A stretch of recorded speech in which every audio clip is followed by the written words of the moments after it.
पिछले बार हमने बात की कन्फेशन के बारे में और मैंने आपको बताया कि पॉजिटिव और नेगेटिव कन्फेशन बाइबल में नहीं है। बाइबल नहीं सिखाती कि आपको पॉजिटिव बातें बोलनी चाहिए और आपको नेगेटिव बातें नहीं बोलनी चाहिए। ये शिक्षा जो है न्यू एज मूवमेंट की शिक्षा है, बाइबल में नहीं है, मैंने आपको बताया। और मैंने ये भी बताया कि लेकिन पवित्र शास्त्र हमें कन्फेशन या अंगीकार के बारे में बताता है। अंगीकार का मतलब क्या है, कन्फेशन का मतलब क्या है? जो बातें हम हृदय में विश्वास करते हैं उसको मुंह से बोलना, यानी हम परमेश्वर के साथ सहमत हो जाते हैं अपने हृदय में और मुंह से बोलते हैं, और ऐसा ही तो हमारा उद्धार होता है। यीशु मसीह के सुसमाचार के साथ हम हृदय से सहमत हो जाते हैं, विश्वास करते हैं और फिर मुंह से बोलते हैं कि यीशु आज से तू मेरा प्रभु है। पहले विश्वास करते हैं फिर बोलते हैं। पापों का अंगीकार में हम क्या करते हैं? अंगीकार क्यों है? हम हृदय से परमेश्वर के साथ सहमत हो जाते हैं कि परमेश्वर सही है और हम गलत है। यानी हमने जो पाप किया, परमेश्वर तेरी नजर में ये गलत है, मैं मानता हूं। इस तरह की बातें परमेश्वर बाइबल में हमें सिखाता है। कन्फेशन का मतलब हृदय में परमेश्वर से सहमत हो जाना और मुंह से बोलना। यीशु मसीह ने यह कहा कि जो बातें हमारे हृदय में है वही बातें हमारे मुंह से निकलती है। यदि हमारे मुंह से कुछ बात निकल रही है, ध्यान रखना वो हमारे हृदय में है। ये मत कहना है कि मैं मतलब मजाक में बोल रहा था, नहीं, आपके हृदय में था। या फिर मैंने क्या कहा था, कोई दुष्ट आत्मा आपको अपने वश में कर दिया इसलिए आप बोल रहे हैं।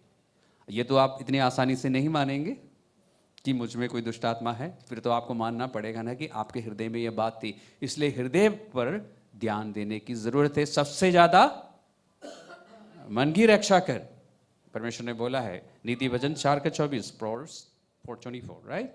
और मैथ्यू मत्ती का 12:34 और 35 पद को हमेशा ध्यान रखना। जो मैंने अभी कहा ना कि जो बातें हृदय में भरी होती है वही हम बोलते हैं। इसको बार बार पढ़िए, बहुत बातें समझ आएगी आपको।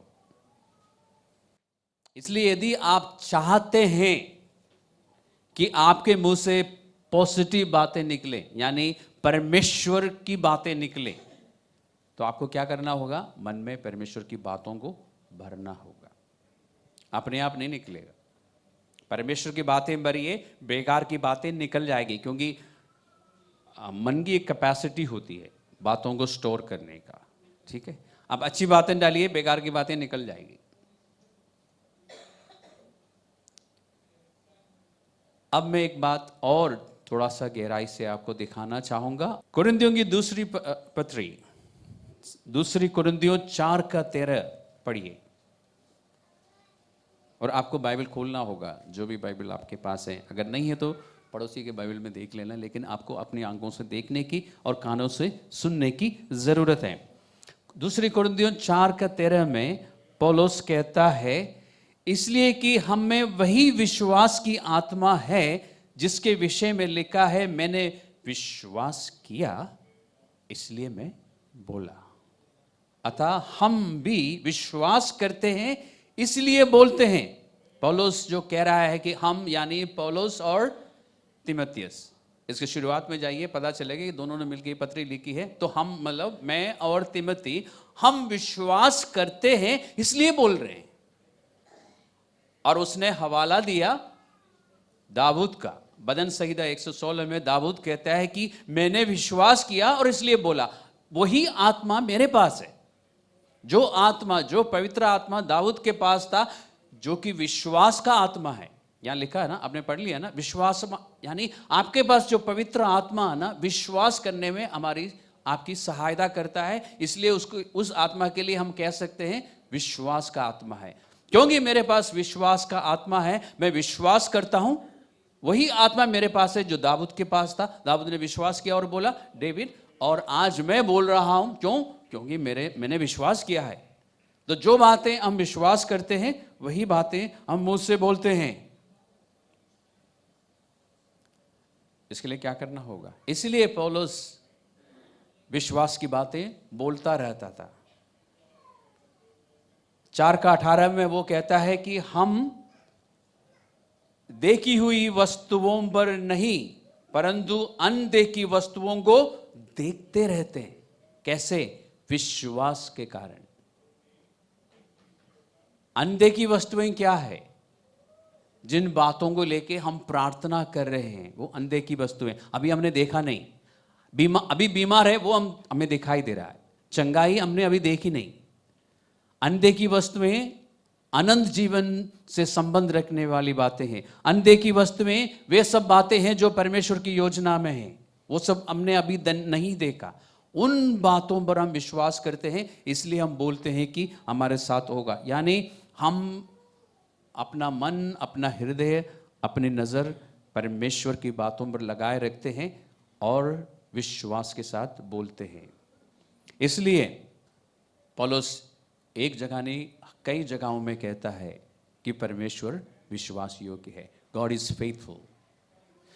संकट के समय में, विरोध के समय में, क्लेश के समय में पौलुस कहता है परमेश्वर विश्वास योग्य है।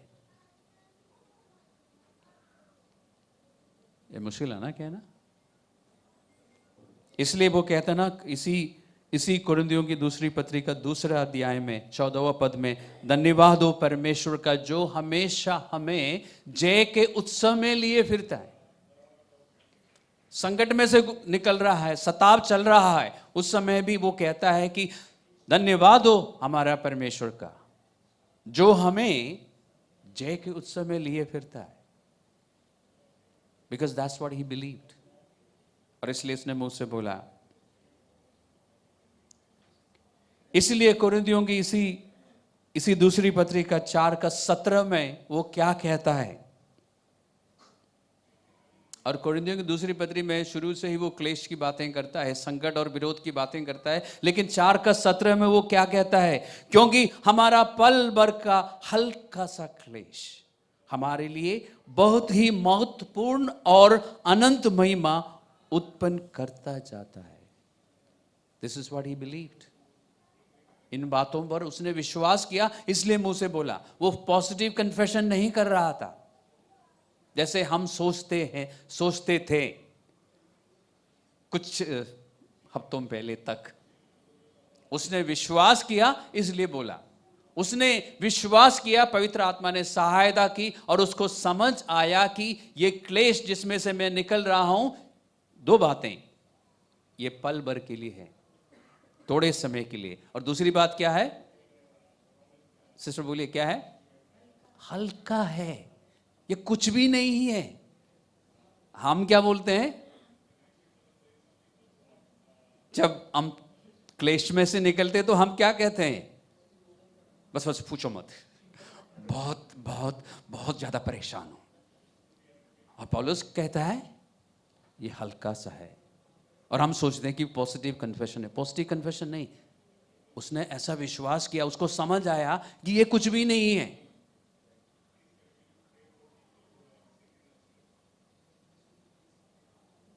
इसलिए पॉजिटिव कन्फेशन करना छोड़कर हम क्या करेंगे? परमेश्वर की बातों पर विश्वास करेंगे और फिर बोलेंगे। हमें इस बात की नकल करना चाहिए जो दाऊद करता था, डेविड करता था, और जो पौलुस करता था। We should believe and speak. हमें विश्वास करना चाहिए और फिर बोलना चाहिए। और इसलिए हम क्या करेंगे? हम विश्वास करेंगे और बोलेंगे। सिर्फ एक ही जन, हम विश्वास करेंगे और बोलेंगे।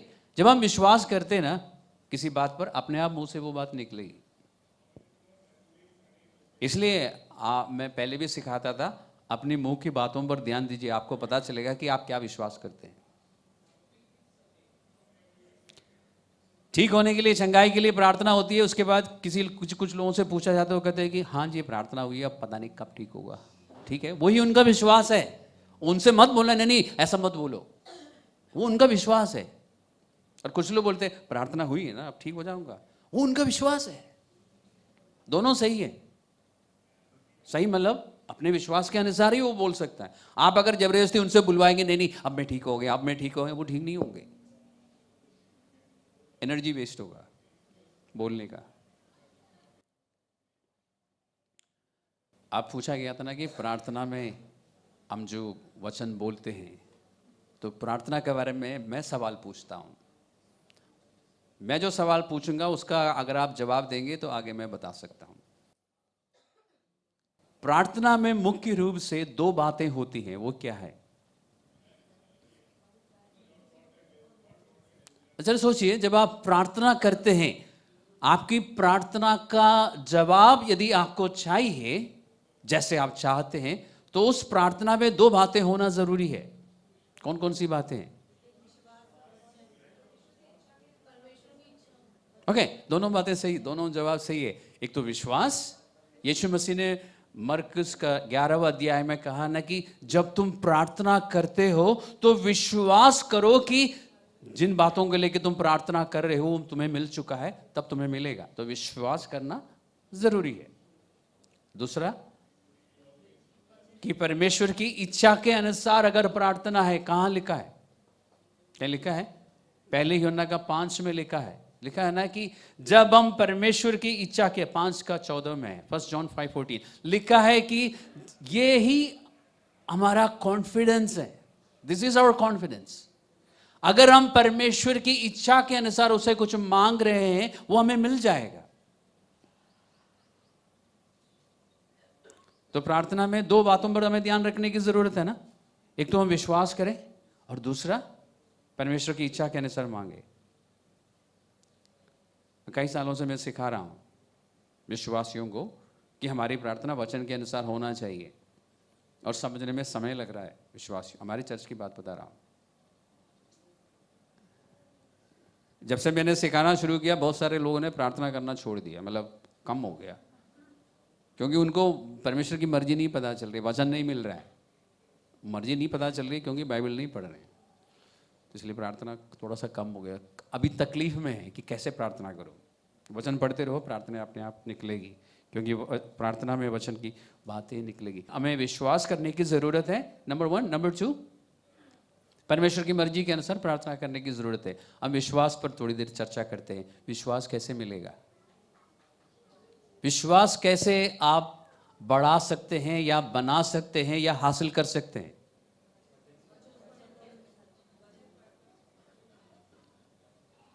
वचन पढ़ने से विश्वास आएगा? बाइबल में क्या लिखा है? नहीं, बाइबल में ये नहीं लिखा कि वचन पढ़ने से विश्वास आएगा। बाइबल में लिखा है कि विश्वास सुनने से, और सुनना जो है वचन से आएगा। इसका क्या मतलब है? ये नहीं लिखा कि वचन सुनने से आएगा। तो आज से कल से ऑडियो बाइबल चलाओ, सबका विश्वास बढ़ते जाएगा।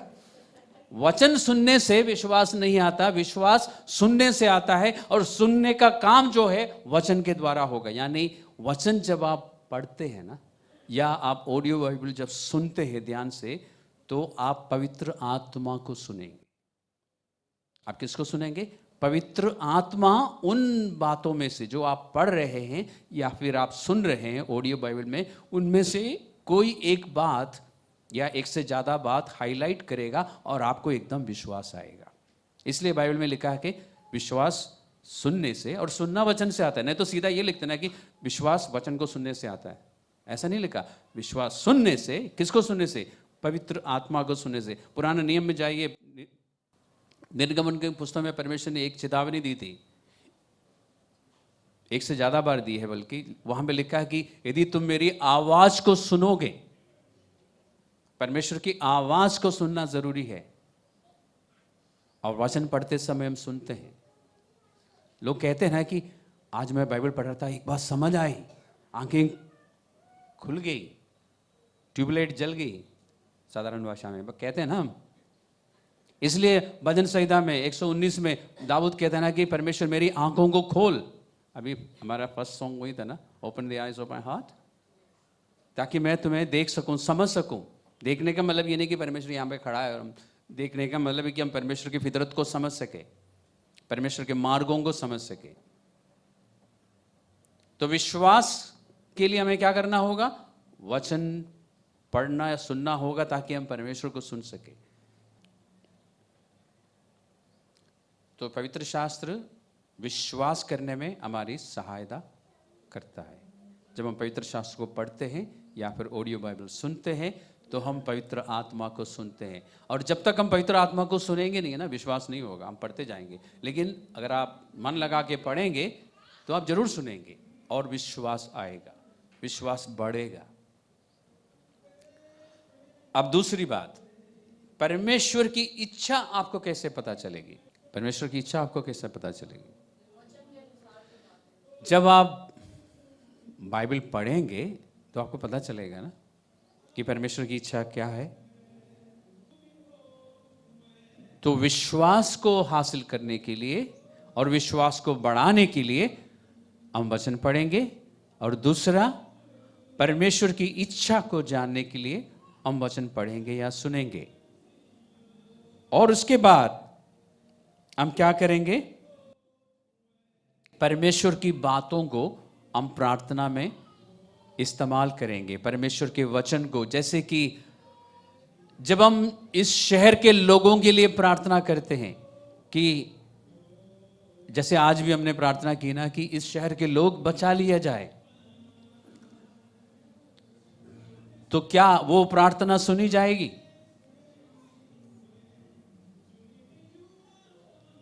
क्यों? क्योंकि हमें मालूम है तिमोथी का दूसरा पत्री का दूसरा अध्याय में और पतरस की पहली पत्री का दूसरी पत्री का 3:9 में सेकंड तिमोथी 2:2 में लिखा है ना कि परमेश्वर फर्स्ट तिमोथी 2:2 में लिखा है ना कि परमेश्वर चाहता है कि सबका उद्धार हो और सब सत्य को भली भांति जाने। परमेश्वर की इच्छा है। तिमोथी के 3:9 में लिखा है कि परमेश्वर नहीं चाहता कि कोई भी नाश हो जाए, परंतु सबको मन फिराने का अवसर मिले। क्योंकि हम ये बातें जानते हैं, हमें हर बार ये बोलने की जरूरत नहीं, लेकिन बोल भी सकते हैं। हम प्रार्थना करते हैं और हमें मालूम है कि ये परमेश्वर की इच्छा है, इसलिए हम विश्वास कर पाते हैं कि ऐसा होगा। जब हम किसी बीमार व्यक्ति के लिए प्रार्थना करते हैं तो हमें यह विश्वास होता है कि वो ठीक हो जाएगा। क्यों? क्योंकि हमें मालूम है कि परमेश्वर की इच्छा है कि कोई भी बीमार ना रहे। इसलिए वचन की हमें जरूरत है प्रार्थना में, और वचन की बातें हम प्रार्थना में बोल सकते हैं क्योंकि हमें मालूम है कि यह परमेश्वर की इच्छा है। और बीमार लोगों के लिए प्रार्थना करते हुए आपने ध्यान दिया होगा, कई बार पवित्र आत्मा आपको उकसाता है कि आप अपने उस अधिकार को इस्तेमाल करें और अधिकार से बोलें। और कभी कभी पवित्र आत्मा आपको उकसाता है कि आप परमेश्वर से याचना करें। आप लोगों ने ध्यान दिया होगा। तो इसलिए प्रार्थना में पवित्र आत्मा का हमारे संग होना जरूरी है। हम जो मुंह से बोलते हैं उसमें पवित्र आत्मा की एक भूमिका होती है और पवित्र शास्त्र की भी एक भूमिका होती है। जिन बातों के लिए हम प्रार्थना कर रहे हैं और हम मुंह से बोल रहे हैं कि ऐसा हो जाएगा, जिन बातों के लिए हम प्रार्थना कर रहे हैं उसके लिए हमें विश्वास करना जरूरी है। विश्वास करने के लिए हमारे पास क्या चाहिए? पवित्र शास्त्र चाहिए। जिन बातों के लिए हम प्रार्थना कर रहे हैं, अगर वो परमेश्वर की मर्जी के अनुसार है तो वो हो जाएगा। उसके लिए हमारे पास क्या चाहिए? परमेश्वर का वचन चाहिए। अगर हमारी प्रार्थना वचन के अनुसार है तो हमें जबरदस्ती बोलने की जरूरत नहीं है कि ऐसा हो जाएगा, अपने आप मुंह से निकलेगा। हमें जानबूझ के मुंह से बोलने की जरूरत नहीं, ऐसा हो जाएगा, ऐसा हो जाएगा, ऐसा हो जाएगा। क्यों? अगर हमारे मन में हम विश्वास कर रहे हैं तो अपने आप ही निकलेगा। इसलिए मैं हमेशा कहता हूं कि आपके मुंह से जो बातें निकलती है उस पर ध्यान दीजिए। आपको पता चलेगा आपका विश्वास कहां है। यीशु मसीह ने एक बार सवाल पूछा था ना कि तुम्हारा विश्वास कहां है? पूछा था जब नाव में बैठ के जा रहे थे। उस सवाल का मतलब क्या था? तुम्हारा विश्वास मुझ पर है या फिर इस आंधी तूफान पे है? कहां है तुम्हारा विश्वास? उन्होंने उस समय क्यों चिल्लाया? आप बोले कि वो डर गए थे, बिल्कुल डर गए थे। डर विश्वास है, उनका विश्वास ये था कि हम अभी डूब जाएंगे, वो उनका विश्वास था, इसलिए उन्होंने चिल्लाया। हम भी शायद चिल्लाते, क्यों? उस समय पता चलता है कि हमारा विश्वास कितना है। अगर यीशु मसीह पर विश्वास होता तो हम आराम से बैठे रहते, है ना प्रभु साथ। लेकिन वो विश्वास नहीं था उनमें उस समय। और हम क्या करेंगे वो तब पता चलेगा, नाव में बैठे हो और आंधी चल रही हो। अभी यहाँ बैठ के, चर्च में बैठ के हम सब सोच रहे होंगे कि नहीं, हम तो बिल्कुल कूलली बैठेंगे कि, है ना। अब मैं भी ऐसा सोचता हूँ, लेकिन जब नाव में बैठेंगे ना तब पता चलेगा।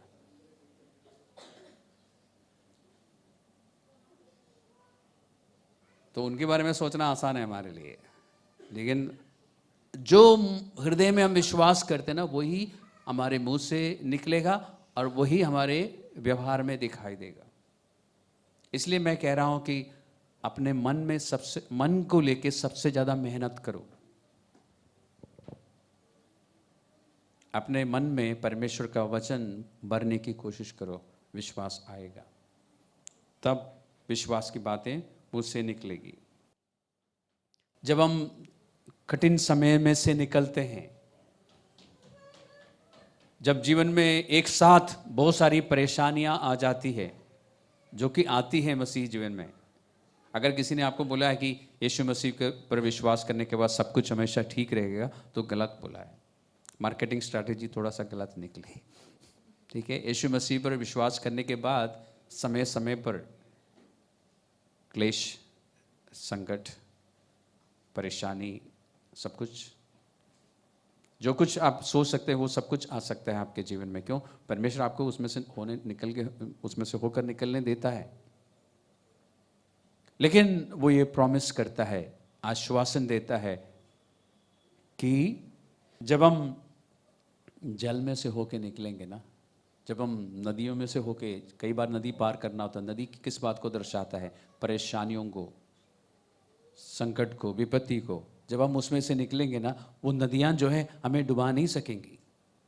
तो इसका मतलब नदियों में से होकर निकलना होगा। पानी यहां तक, थोड़ा सा नीचे, ठीक है, यहां तक आ सकता है। इसके ऊपर जाएगा तो फिर हम अंदर से नाक से खींच लेंगे, फिर दिक्कत हो जाएगी। तो वहां तक पानी आ सकता है, लेकिन वो हमें डुबा नहीं सकेगी। ये परमेश्वर कहता है ना। पता नहीं कहाँ है। किसी एक पुराना नियम की किसी पुस्तक में परमेश्वर ने बोला है, एक बार पढ़ा था, नहीं, वचन 23 में लिखा है कि अगर मैं घोर अंधकार से भरी हुई तराई से होकर निकलूं तो किसी हानि से नहीं डरूंगा, क्योंकि तू मेरे साथ है। लेकिन यशायाह के 43वें अध्याय में 43, आइसैया 43 वर्स 2, परमेश्वर ने कहा ना कि तू जब तू जल में से होकर निकलेगा तो मैं तेरे संग चलूंगा। Okay, thank you. उन चेलों को शायद वो याद नहीं था, नाव में जब बैठे थे उनको शायद याद नहीं था, उनको पता। लेकिन हमें याद रखना चाहिए ना, उनके पास बाइबल की कॉपी नहीं थी, हमारे पास है, हमें याद रखना चाहिए। परमेश्वर ने कहा कि जब तुम नदियों में से होकर निकलेगा तो नदियां तुम्हें डुबा नहीं सकेंगी। और जब तू आग में से निकलेगा, जब आपके ऊपर ऑपरेशन आएगा, जब आपके ऊपर विरोध आएगा, जब आप सताए जाएंगे यीशु मसीह पर विश्वास करने के कारण, उस समय परमेश्वर ने क्या वायदा किया कि वो आग तुम्हें जला नहीं सकेगी। अगर हम इन वायदों को जानते हैं और फिर उस पर विश्वास करते हैं, तो हमारे मुंह से निकलेगा। क्या निकलेगा? जब हम संघर्ष में से निकल रहे होंगे तो हम कहेंगे कि ये अभी थोड़े समय के लिए, ये हल्का सा क्लेश है, ये हमेशा तक रहने के लिए नहीं, ये जाने के लिए आया है। हमारे मुंह से निकलेगा। अगर ये वचन हमारे पास नहीं है तो फिर हम जो बोलेंगे ना वो बनावटी बातें होंगी, उसमें गहराई नहीं होगी, इसलिए कोई असर नहीं होगा।